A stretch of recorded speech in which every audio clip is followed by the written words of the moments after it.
So I'm Daniel from the UK, but live in Australia.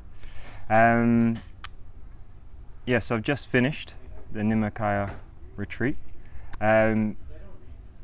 It's very, very, very difficult to explain what actually happened, unfortunately. I was trying to find videos before I came out here to say, oh, what the hell is it like? What's the experience? And you're trying to label what it might be like or forecast what it might be like. The truth is you're not going to be able to see everything. You can get a rough idea, you can build the confidence to go, but I'd say it was different to everything I thought it would be. One thing I will take away is that right now that it's finished, it feels like I've been carrying a really large backpack for years.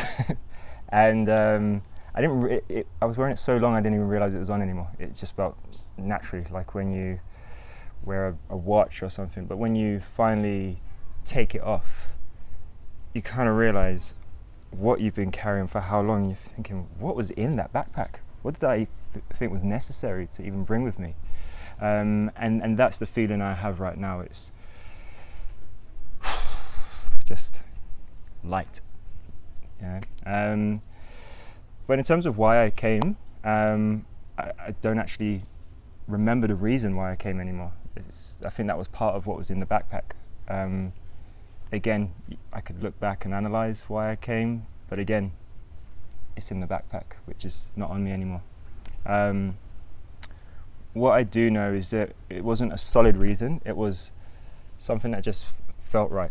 I think it starts with the videos, the intrigue, maybe a friend mentioned it, or you come across a documentary, and I find with anyone that is just open-minded, even in the slightest, it just penetrates it and opens it up to saying, wow, how would I have not have known this all my life? And why do I hear everywhere I go now? And that is its calling. That's it calling to you. I didn't realize that at the time. I just thought I was being a bit curious. It scared me a little bit, okay, a lot, and even more once you arrive, I guess, because you know it's real now. You're saying, oh my God, I'm doing what I saw in those videos and those documentaries. I'm here, oh, the shaman's calling me up. Yeah, it's crazy, but the team here have made it feel so organic. It didn't feel like, it almost feels like, what was I worried about? What was I worried about? And yeah, there was moments of, I won't call myself too much of an anxious person, but even I felt, really worked up and building up the courage before each ceremony. And the team here just made that completely easy. They've all gone through the same experience. They all shared their experience. I often don't like a lot of help. I tend to do things for myself. I'm the oldest of all siblings, so I'm used to being, I don't need help. I'll provide. But the team here were part of the experience of me letting go of that, being vulnerable, and you have no choice but to be vulnerable. You have to surrender that idea of control, whether it's in a physical way or whether it's a mental way, an emotional way. You can't have anything left in you. Your only friend in this whole experience, and this is going to sound kind of strange if you haven't done it yet, and we all debate about how would you talk to people when you go back, they'll never understand. But what I did find is your only true companion during this whole experience is your breath. And you make good friends with your breath, I find, while being here, whether that's in ceremony, whether that's a plane going over and it reminds you to be mindful. Whatever it is, it's the breath that anchors you back down, or you remember your true part of you, which is all that's left. And it's okay to bring back parts of your personality, and okay for you to bring back parts of yourself that you might think were wrong or annoying, or parts, but that's you learn to say, well, that's not me, it's just parts of me I get to experience. And again, whenever it gets a bit too much and you're a bit frustrated, come back to your true friend, which is your breath, and it instantly tells you what you need to hear, and accept the little parts of you that you might not enjoy as much of. Ayahuasca wasn't necessarily say it's changed me. I was worried I was going to go back, and I was like, but I love pizza. I love doing these activities, and it's going to make me want to sit in the moonlight every day and meditate, and I'll lose parts of myself. And I guess it's just your ego wanting to hold on to itself. But I can tell you right now, is once you've finished the whole experience, it feels so organic and true in your nature. You don't have to change anything. What it is, it's everything changes. Nothing changes around you. It all changes inside, and how you view what's inside and outside is what I took from it. Each ceremony, so there's 4 ceremonies we went through. We had the shamans in each one, they're from another planet. They're not from this planet, and I can't explain why. It's just universally agreed they're not from this planet, but they are fantastic at guiding you through the whole experience. We're not used to having this spiritual experience, so we're spiritual rookies in this sense, but they're not. They're veterans, and they will guide you through, like, the same way your mother guides you how to walk. They'll take you through every part of it. And I'm not going to lie, there will be some crazy experiences that you have, and you feel like, can I do another ceremony? It's the worst thing. And then other people would wake up and say, it was the best moment of my life, I can't wait for the next ceremony. You're like, oh my God, they're crazy, how can they want to do it again? And everyone's going through their own journey. And I think if you were to feel like what you really take away from it, and a consistent theme that everyone came up with is the connectedness that everyone shares. And it feels a little bit weird, because I always knew that, I've read about it, we're all connected, and we're all as one, and you're like, yeah, that makes sense, and you're off into your world again, and you're like, annoyed about this, and poor little me, and my little life, and this person's this, and this person's that, and I'm this. Everything's labelled, but only in that ceremony you understand what a true connectedness is. I'm not going to go through how or why, everyone will have their own experience of what that connectedness is, but it will teach you that. It's almost impossible to not be taught that in the end.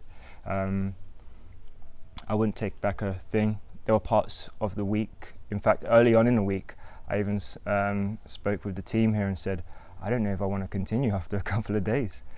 And I think I spoke to them for no longer than 3 minutes, and instantly I was settled. They'd leveled me out, they'd made me look at it in a certain way, and just told me to come back to what feels right. I felt no pressure whatsoever. I was free to do everything intuitively. There was no compulsory activities, everything was optional, and that in itself made me want to attend every single one of them. And that was instantly, I said to myself, I'm in a very, very safe place, and you feel safer and safer and safer, and you let go more and more and more. And I just think you'll take all of that out into your everyday life. I'm not going back to change anything in my life. I'm not going back and say, I'm going to quit my job and I'm going to live a new life. I'm not planning to do any of that. I'm just planning to sit with my breath through all of my experiences and just embrace it. For me, that's what it's about. It's not, everything is perfect the way it is. I'm looking forward to going back to so many things. And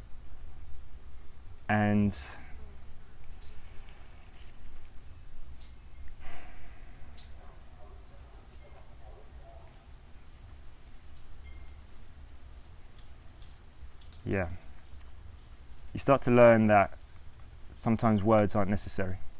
Sometimes words aren't needed to explain this experience. I understand it's important when sharing things like this, to try and use words where possible. But words are almost like a measuring device, like a ruler. It doesn't give you the full picture, it just tries to quantify something. But this experience doesn't have a way to quantify it, to be honest. Another thing you learn is that it's through feeling, intuition.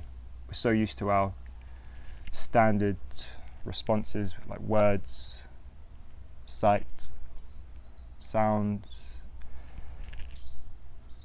I've learnt to use more of the senses and definitely more instinctive. I was much more of a thinker, always thinking, analysing, what's the best case scenario, worst case scenario, how do you do this, let me put these measures in place to make sure I analyse the risk of this choice and that choice. When really and truly the answer is deep inside. And if you told me that before the retreat, I'd be like, sounds great, but I don't know what the hell it's inside of you means. But now it's made a lot more sense. And it's not just the ayahuasca you're learning from, it's the activities in between. Sometimes they're the best sessions. In fact, if you took ayahuasca out of it, you'd still learn loads. Like, I guess those sessions that they have in Nimiko really help understand a lot of what you experience. But the whole ayahuasca with the sessions and the team here, the shamans, everything is designed by purpose here. And I know a lot of people go online and research where's the best place to go, and oh, I'm not sure this, and we're using our analytical mind again, the one thing that a lot of us are trying to look past to try and find out where can I get the best ceremonies from, and where would I feel the safest, most comfortable, what's best for me. For me, I was told about Nimiko by a friend, and I just looked at it, read a little bit, and I just said, you know what, surrender to it. And to be honest, when I chose Nimiko, that was actually probably my first lesson, and I haven't regretted where I've ended up a single day, and it's been amazing. So I just encourage everyone, don't sit back and just wonder, oh, maybe it's for me, maybe it's not. I can't think of a single person on earth I've ever met that this wouldn't be for. Not at all. So thank you for everyone at Nimiko, what they've done.